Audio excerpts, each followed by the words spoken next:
السلام عليكم ورحمة الله وبركاته. نحمد الله العليم نصلي ونسلم على رسوله الكريم أما بعد. قال الله سبحانه وتعالى في القرآن العليم والفرقان المجيد بعد أعوذ بالله من الشيطان الرجيم بفضل بسم الله الرحمن الرحيم. فإذا قضيت الصلاة فانتشروا في الأرض وابتغوا من فضل الله واذكروا الله كثيرا لعلكم تفلحون. صدق الله العظيم. وقال نبينا محمد صلى الله عليه وسلم في حديثه الشريف: التاجر صدوق الأمين يعشر الأنبياء والصالحين والشهداء. وكما قال صلى الله عليه وسلم. புகழ் அனைத்தும் எல்லாம் வல்ல அல்லாஹ் ஜல்லஷானு வ தஆலா ஒருவனுக்கே உரித்தாக. ஸலாத்தும் ஸலாமும் உயிரிலும் உயிரான உயிரை விட மேலான அருமை நாயகம் முஹம்மது ரசூலுல்லாஹ் ஸல்லல்லாஹு அலைஹி வஸல்லம் அவர்கள் மீதும், அவர்கள் சத்திய வழியை பின்பற்றி வாழ்ந்த பரிசுத்த குடும்பத்தார்கள், உத்தம சத்திய சஹாபாக்கள், தாபிஈன்கள், தபவு தாபிஈன்கள், வலிமார்கள், சுஹதாக்கள், நாதாக்கள், சாலிஹீன்கள், பெரியோர்கள், நல்லோர்கள், இமாம்கள், இந்த ஜும்மா நன்னாளில் வீட்டிலிருக்கும் நம் அனைவரும் மீதும் அல்லாஹ்வின் அன்பும் பேரருளும் என்றென்றும் நிறைவாக உண்டாகட்டுமாக. ஆமீன். கண்ணியமிக்க அல்லாஹ்வின் நல்லடியார்களே, பெரியோர்களே, அல்லாஹ்வுடைய பேரருளால் புனிதமிக்க இஸ்லாமிய மாதங்களின் 11வது மாதமான துல்காதத்தில் ஹராம், உம்ரா, ஹஜ்ஜு போன்ற விஷயங்கள், ஹஜ்ஜுக்காக தயாராகக்கூடிய மக்கள், அல்லாஹ்வின் வீட்டை நோக்கி பயணம் செய்யக்கூடியவர்கள், அதற்கென்றே சிறப்பான இந்த 2 மாதங்கள் அல்லாஹ் ரப்புல் ஆலமீன் நமக்காக தந்திருக்கிறார். அப்பேற்பட்ட முதல் ஜும்மாவில் நாம் இருக்கிறோம். வாழும் காலமெல்லாம் லா இலாஹ இல்லல்லாஹ் முஹம்மது ரசூலுல்லாஹ் என்கிற கலிமாவின் அடிப்படையில் வாழ்ந்து மரணிக்கின்ற பொழுதும் அந்த உன்னத கலிமாக்களை மொழிந்தவர்களாம். வாழும் காலமெல்லாம் அல்லாஹ் ரசூலுக்கு கட்டுப்பட்டு கீழ்ப்படைந்து ஷரியத்தின் அடிப்படையில் வாழ்ந்தவர்களாம். இதையெல்லாம் விட்டு அல்லாஹ் ரசூல் தடுத்தார்களோ, தவிர்த்திருக்க சொன்னார்களோ அது அத்தனையும் அறவே விலகி இருக்கக்கூடியலாம். வாழும் காலமெல்லாம் மருத்துவமனை கஷ்டங்கள், செலவுகள், சிரமங்கள் இல்லாத ஆரோக்கியமான சரீர சுகமான இன்பமான வாழ்வினையும், வாழும் காலமெல்லாம் ஹஜ் உம்ரா போன்ற சிறந்த கடமைகளை மீண்டும் மீண்டும் செய்யக்கூடிய நற்பேற்றினையும், நபிகள் நாயகம் ஸல்லல்லாஹு அலைஹி வஸல்லம் அன்னவர்களை கனவிலும் நினைவிலும் கண்டுகளிக்கக்கூடிய பாக்கியத்தினையும், பெருமான் ஸல்லல்லாஹு அலைஹி வஸல்லம் ரௌலா ஷரீஃபை ஜியாரத் செய்யக்கூடிய நற்பேற்றினையும், மேலும் நாயகம் ஸல்லல்லாஹு அலைஹி வஸல்லம் அவர்கள் என்னென்ன நலவுகள், துவாக்கள், கயிறு பரக்காத்துக்களை எல்லாம் கேட்டார்களோ, செய்தார்களோ அது அத்தனையும் நமக்கும் நம்முடைய குடும்பத்தார்களுக்கும் வல்ல ரஹ்மான் பரிபூர்ணமாக தந்தருள் புரிவானாக. ஆமீன். கண்ணியமிக்க அல்லாஹ்வின் நல்லடியார்களே, பெரியோர்களே, சத்திய இஸ்லாம் இந்த மார்க்கம் நாம் வாழ்வதற்காக எல்லா வழி வகைகளையும் நமக்கு தந்திருக்கிறது. ஒரு உண்மையான முஃமினான ஆண் பெண்ணும் தன்னுடைய வாழ்வில் எப்படியெல்லாம் பயணிக்க வேண்டும், எப்படியெல்லாம் இருக்க வேண்டும் என்று இந்த இஸ்லாமிய மார்க்கம் நமக்கு எல்லா துறைகளிலும் வழிகாட்டிருக்கிறது. அதன் அடிப்படையில் நாம் பார்க்கிற பொழுது ஒவ்வொரு வருடமும் மே 5ஆம் தேதி வணிகர்கள் தினம் என்பதாக சர்வதேச அளவில் கொண்டாடப்படுகிற நோக்கத்தில் இஸ்லாம் என்ன சொல்கிறது, வியாபாரிகளும் வியாபாரம் குறித்தும் வணிகர்களும் வணிகர்கள் குறித்தும் மார்க்கம் என்ன சொல்லுகிறது என்பது குறித்து நாம் சிந்தித்து பார்த்தால் நிறைய செய்திகள் நமக்காக இங்கு உண்டு. இந்த மார்க்கம் என்பது வணக்க வழிபாடுகளால் ஆனது. அது மட்டுமல்ல, வியாபாரம் என்பதும் வணக்க வழிபாட்டிலே அடங்கும்.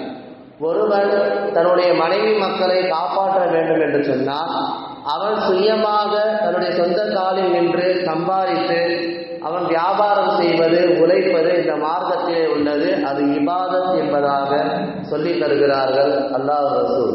அதில் சையதுனா உமரே ஃபாரூக் ரலியல்லாஹு அன்ஹு சொல்வார்கள், வெறுமனே பள்ளிவாசல்ல உட்கார்ந்து யாரெல்லாம் எனக்கு ரிசுக்க கொடு, அதை கொடு, இதை கொடு நீங்கள் கேட்டுக்கிட்டு இருக்காம எத்திக்கிலும் நீ சென்று வியாபாரம் செய், நாலாபுறங்களில் செய், உன்னுடைய உழைப்பை நீ தேடிக்கொள் என்பதாக சொல்லுவார்கள்.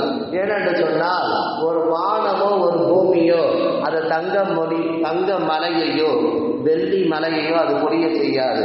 நீ எத்திக்கும் சென்று உன்னுடைய உழைப்பை, உன்னுடைய சம்பாத்தியத்தை உன்னுடைய குடும்பத்திற்காக, உன்னுடைய பிள்ளைகளுக்காக நீ தேடு, நீ சம்பாத்தியம் செய், வியாபாரம் செய் என்று அது செய்ய உமரே ஃபாரூக் ரலியல்லாஹு அன்ஹு சொல்லுவார்கள். அல்லாஹ்வும் அதை தான் சொல்லுகிறான். ஃபஇதா குலியத்திஸ் ஸலாத்து, நீங்கள் தொழுகையை முடித்து விட்டால், நீங்கள் தொழுகையை நிறைவு செய்து விட்டால், பந்தஷிரு பில் அர்தி வப்தகு, பூமியிலே பரவி சென்று நீங்கள் உழைப்பை செய்யுங்கள், வியாபாரம் செய்யுங்கள், அல்லாஹ்வுடைய ரிஸ்கை தேடுங்கள். வெறுமனே தொழுது வெறுமனே நோன்பு வச்சு இங்கே மட்டும் அமல் செஞ்சு நீ ரிஸ்கை கூட ரிஸ்க்குன்னா அல்லாஹ் தரமாட்டான். ரிஸ்க் என்பது நான் எல்லா பக்கம் பரவி வச்சிருக்கேன், நீ சென்று உழைக்க வேண்டும் என்பதாக அல்லாஹ் ரப்பல் ஆலமீன் திருமறையிலே ஆணித்தரமாக சொல்லி காண்பிப்பான். எனவே ஒவ்வொரு முஃமினான ஆண்கள் அவர்கள் தன்னுடைய கைகளால் சம்பாதிக்க வேண்டும். தங்களுடைய உழைப்பால் சம்பாதித்து தங்களுடைய பிள்ளைகளை, தங்களுடைய மனைவி மக்களை காப்பாற்றுறது அது மீது கடமை. எப்படி தொழுகை, நோன்பு, ஜகாத், ஹஜ்ஜெல்லாம் கடமையோ, இந்த ஃபர்லுக்கு பின்னால பாதல் ஃபரீலா, வியாபாரம் செய்வது, வணிகம் செய்வது, உழைப்பு செய்வது ஃபர்லு என்பதாக பெருமாள் ஸல்லல்லாஹு அலைஹி வஸல்லம் அவர்கள் வழிகாட்டுகிறார்கள்.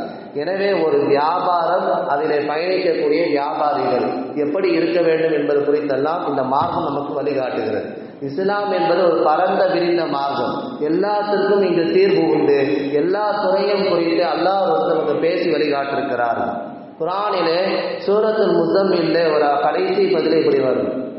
அல்லாஹ்வின் பாதையில் போர் செய்பவர்களும் தங்களுடைய குடும்பத்திற்காக வெளியே சென்று உழைப்பவர்களும் ரெண்டு பேரும் சமம், ஒரே தரத்தில் இருக்கிறார்கள் என்பதாக அல்லாஹ் போற்றி புகழ்கிறான் என்று சொன்னால், அனைவரும் சம்பாதிக்க வேண்டும், உழைக்க வேண்டும் என்பதாக குர்ஆன் நமக்கு வழிகாட்டுகிறது. அல்லாஹ் சொல்லி காண்பிக்கின்றான். பெருமான் ரசூலுல்லாஹி ஸல்லல்லாஹு அலைஹி வஸல்லம் சொல்லுகிறார்கள், சஹாபாக்கள் கேட்டாங்க, ஐயுல் கஸ்பி அஃதல் யா ரசூலல்லாஹ், சம்பாத்தியத்திலே சிறந்தது எது என்பதாக எங்களுக்கு சொல்லிட்டாங்க என்பதாக கேட்டப்போ பெருமான் ஸல்லல்லாஹு அலைஹி வஸல்லம் சொன்னாங்க, அல் அமலு பியதி, ஒவ்வொரு மனிதனும் தன் கையால் உழைத்து சம்பாதிப்பதுதான் சிறந்த சம்பாத்தியம் என்பதாக ஸல்லல்லாஹு அலைஹி வஸல்லம் குறிப்பிடுகிறார். எனவே எல்லாரும் உழைக்க வேண்டும். அவரவர் தங்களுடைய குடும்பங்களை, பிள்ளைகளை காப்பாற்றுவதற்கு, தங்களை நம்பி வந்த மனைவி மக்களை காப்பாற்றுவதற்கு நாம் தயாராகி அவர்களாக உழைத்து சம்பாதித்து அவர்களை வாழ வைப்பது நம்ம மீது கடமை. அல்லாஹ் ரசூல் இதை இபாதத் என்பதாக குறிப்பிடுகிறார்கள். இதை ஒரு வணக்க வழிபாடு என்பதாக குறிப்பிடுகிறார்கள். இது மார்க்கத்திற்கு அப்பாற்பட்டதும் அல்ல, வணக்கத்திற்கு அப்பாற்பட்டதும் அல்ல, எல்லாமே இதுக்குள்ளதான் இருக்கும். அல்லாஹ் ரசூல் வழிகாட்டியதில் தான் இருக்கிறது என்பதாக நாம் பார்க்க முடிகிறது. ஏன்னா வியாபாரம் என்பது ஹலாலான முறையில் இருக்கும். முதல் விஷயமே அதான் மார்க்கத்தில் சொல்லப்படுகிற அல்லாஹ் ரசூல் வழிகாட்டுகிற முதல் விஷயமே ஹலாலான சம்பாத்தியம் இருக்க வேண்டும் என்பதாக குறிப்பிடுகிறார்கள். இன்னைக்கு நிறைய வழிகளில் ஏதேதோ வழிகளில் இருந்தெல்லாம் வருகிறது, ஹராமான சம்பாத்தியம்லாம் வருது. அதை விட்டு நாம் தவிர்த்து கொள்ள வேண்டும், பாதுகாக்கப்பட வேண்டும். ஆனால் கியாமத் நாள் ரெண்டு கேள்வி கேட்பான் அல்லாஹ் ரப்புல் ஆலமீன். அவனுடைய சன்னிதானத்திலே மக்கள் எல்லாம் ஒன்று சேர்ந்து இருக்கிற போது ரெண்டு கேள்வி. இஸ்லாம் எப்படி வழிகாட்டுகிறது என்று யோசித்து பாருங்கள். மின் ஐன இக்தஸப, நீ எந்த வழியில சம்பாதிச்ச, மிம்மன் அன்ஃபக்தஹு, நீ எந்த வழியில செலவழிச்ச. அப்போ வரக்கூடிய வழியும் ஹலாலாக இருக்க வேண்டும், செலவழிக்கிற வழியும் ஹலாலாக. அது தேவைக்காக, ரொம்ப அத்தியாவசிய தேவைக்காக, தன்னுடைய குடும்ப தேவைக்காக செலவுலாம். ஆடம்பரமா தேவையில்லாத வீண் செலவுகள் செய்யக்கூடாது என்பதாக இதுவும் எம்பெருமான் ஸல்லல்லாஹு அலைஹி வஸல்லம் கேட்கக்கூடிய 4 கேள்விகளில் இந்த 2 கேள்வி இடம்பெறும் என்பதாக சொல்லி தருகிறார்கள். எந்த வழியில் நீ வியாபாரம் செய்தால், சம்பாத்தியம் செய்தால், அதை எப்படி நீ செலவு பண்ண, இந்த 2 கேள்வி நாளைக்கு அதிமுக்கியமானது. அல்லாஹ்விடத்தில் இதை பதில் சொல்லாமல் நாம் நம்முடைய காலடிகளை நகர்த்த முடியாது. எனவே பெருமான் ஸல்லல்லாஹு அலைஹி வஸல்லம் முதற்கொண்டு சஹாபாக்கள் முதற்கொண்டு எல்லோருமே வியாபாரம் செய்திருக்கிறார்கள், எல்லோருமே வியாபாரிகளாக இருந்திருக்கிறார்கள். நம்முடைய உயிரின் மேலான நாயகம் ஸல்லல்லாஹு அலைஹி வஸல்லம் அவர்கள் 9 வயதில் வியாபாரி, 9 வயதிலிருந்து வியாபாரம் செஞ்சாங்க. ஊரை விட்டு ஊரல்ல, நாடை விட்டு நாடு கடந்து வியாபாரம் செய்திருக்கிறார்கள். ஹலாலான முறையில், நியாயமான முறையில், மக்களுக்கு பிடித்தமான முறையில். கதீஜா அம்மா ஒரு சிறந்த வியாபாரியாக இருந்தாங்க. ஹஜ்ரத் அபூபக்கர் சித்திக் ரலியல்லாஹு அன்ஹு சிறந்த வியாபாரி.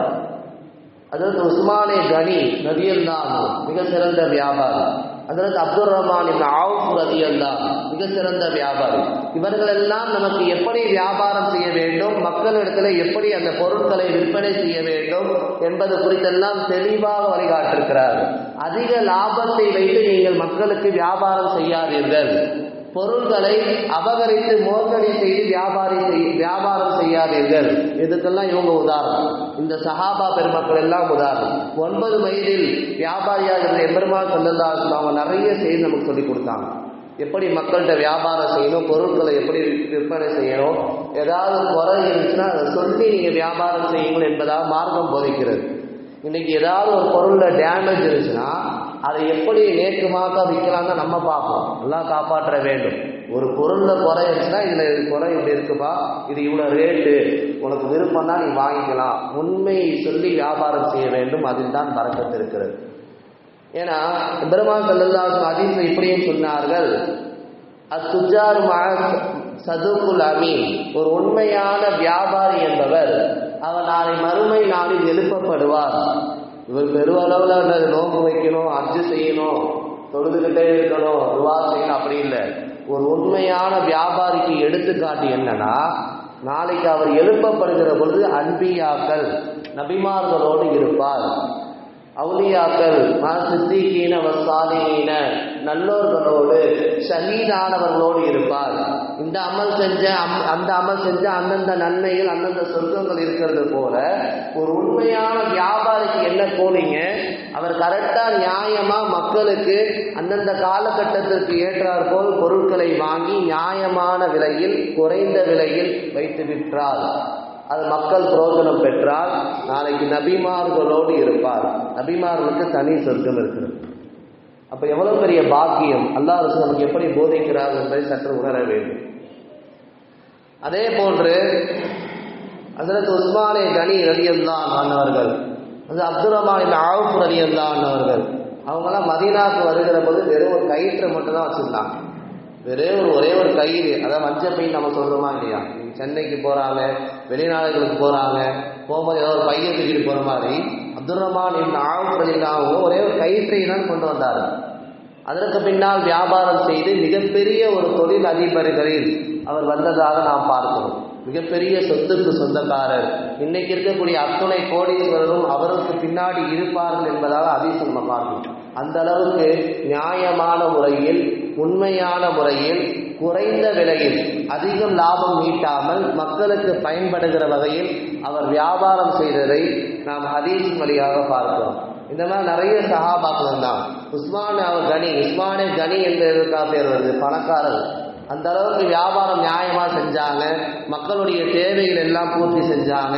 இந்த 2 பேருமே தங்களுடைய சம்பாத்தியம் எல்லாம் செய்து என்ன பண்ணாங்க தெரியுமா, மார்க்கத்துக்காக கொடுத்தாங்க, தீனுக்காக கொடுத்தாங்க, அழைப்பு பணிக்காக, மக்கள் இஸ்லாத்தை ஏற்பதற்காக எல்லா செல்வ செழிப்பும் சம்பாதித்து தன்னுடைய சொந்த கையால் சம்பாதித்து மார்க்கத்திற்காக கொடுத்ததை நாம் பார்க்க முடிகிறது.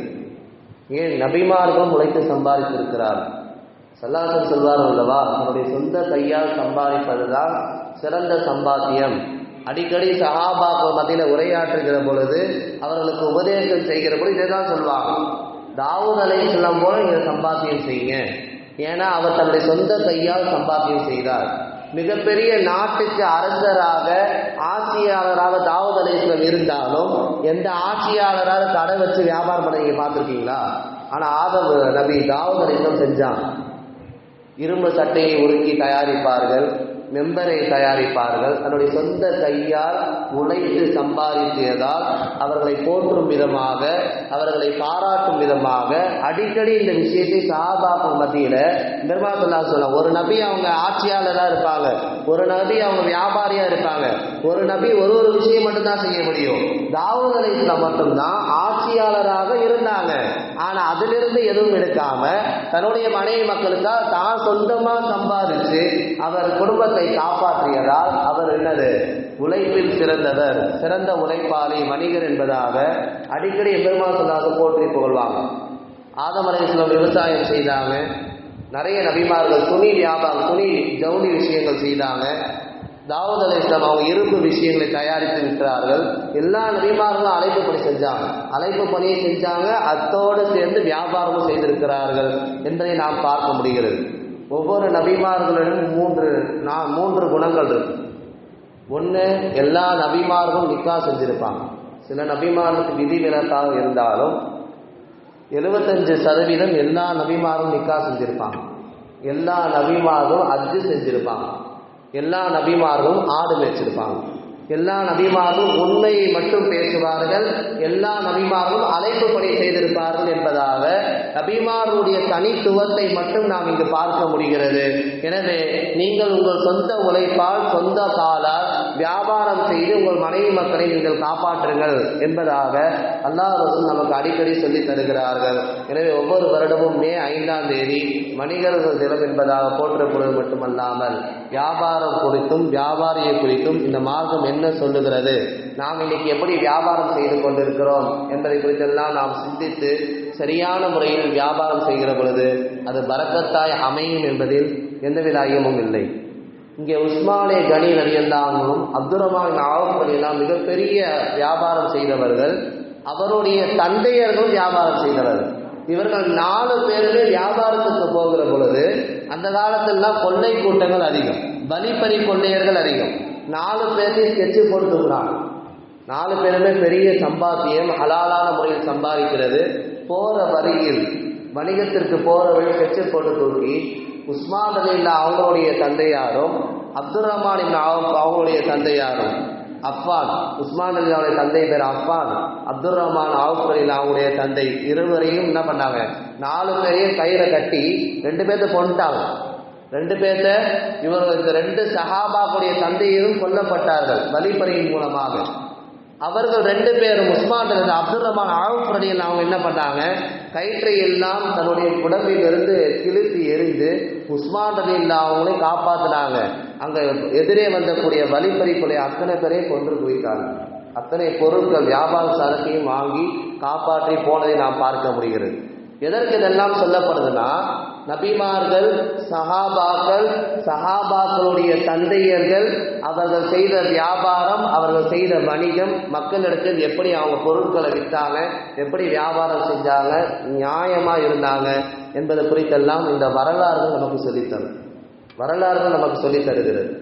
அது மட்டுமல்ல, ஒரு வணிகரிடம் என்னென்ன செயல்கள் இருக்க வேண்டும், எப்படி அவர் வியாபாரம் செய்ய வேண்டும் என்பது குறித்து நாம் பார்க்க வேண்டும். முதல்ல அவர் ஹராமான வியாபாரம் செய்யக்கூடாது. ஹராமான வியாபாரம் எதையும் செய்யக்கூடாது.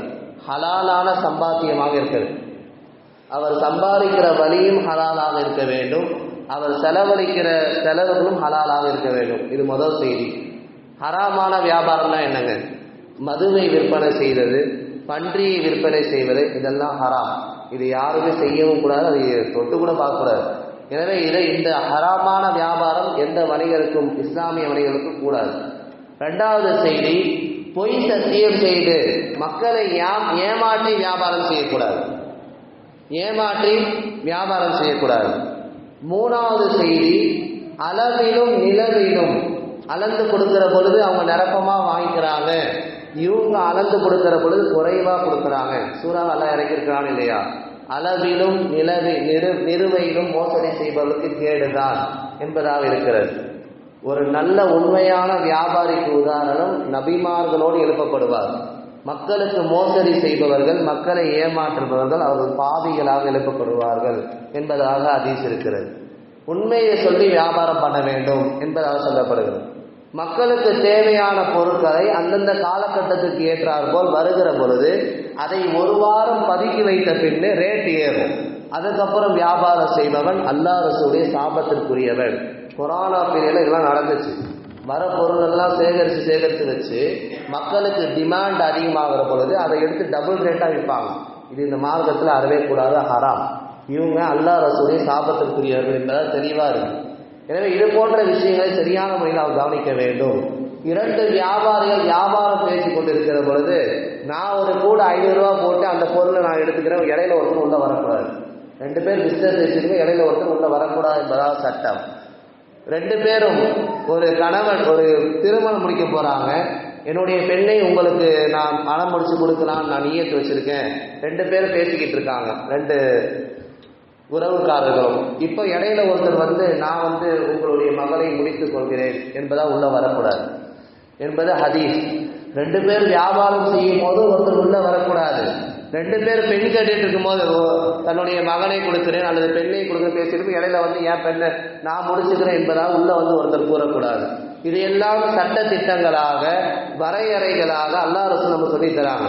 பொய் சொல்லி வியாபாரம் செய்யக்கூடாது, மோசடி செய்து வியாபாரம் செய்யக்கூடாது, அபகரித்து அல்லது அதிக விலைகளை வைத்து வியாபாரம் செய்யக்கூடாது, உண்மையை சொல்லி வியாபாரம் செய்ய வேண்டும், ஹலாலான சம்பாத்தியத்தில் வியாபாரம் செய்ய வேண்டும், குறைந்த லாபத்தில் வியாபாரம் செய்ய வேண்டும். இவர்கள் தான் சிறந்தவர்கள், நாளை நபிமார்களோடு எழுப்பப்படுவார்கள் என்பதாக அல்லாஹ் ரசூல் நமக்கு பறைசாற்றுகிறார்கள்.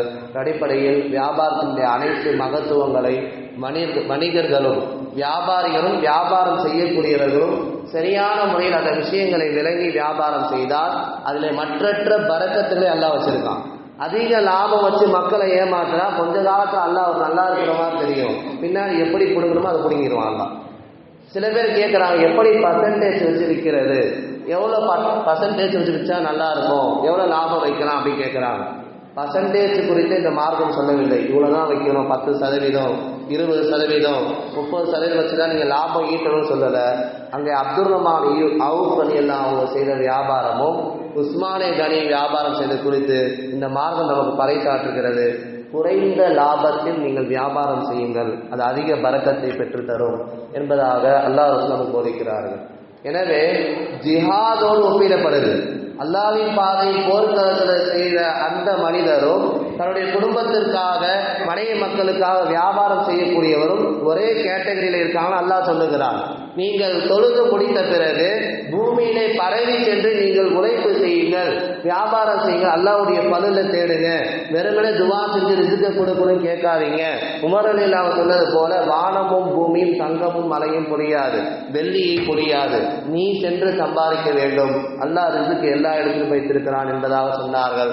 ஒரு உண்மையான வியாபாரி அவர் சரியான முறையில் குறைந்த லாபத்தை வைத்து மக்களுக்கு அப்போவோ தேவைப்படுற பொருட்களை விற்று நியாயமான முறையில் வியாபாரம் செய்தால் அவர் நபிமார்களோடு எழுப்பப்படுவார் என்பது குறித்தெல்லாம் இந்த மார்க்கம் அல்லாஹ் ரசூல் சஹாபாக்கள் நமக்கு சொல்லி தருகிறார்கள். அதன் அடிப்படையில் நல்ல வியாபாரியாகவும் மக்களுக்கு பயனளிக்கக்கூடியவராகவும் குறைந்த விலையில் வியாபாரம் செய்து அல்லாஹ் ரசூலுடைய திருப்பொருத்தத்தை பெற்றவர்களாக நாம் ஆகுவோமாக. ஹலாலான சம்பாத்தியத்தை மட்டும் ஈட்டி நம்முடைய மனைவி மக்களை பாதுகாப்போமாக. சம்பாத்தியத்தில் சிறந்த சம்பாத்தியமான தன்னுடைய சொந்த கையால் சொந்த காலால் செய்து நபி தாவூத் அலைஹிஸ்ஸலாம் செய்த சம்பாத்தியத்தை போன்று நாமும் செய்யக்கூடிய பாக்கியத்தை அல்லாஹ் ரப்பல் ஆலமீன் உங்களுக்கும் எனக்கும் தந்தல்வானாக. ஆமீன். வாஹிரு தாவானா அல்ஹம்துலில்லாஹி ரப்பில் ஆலமீன். சுன்னத்துல் வாக்கில்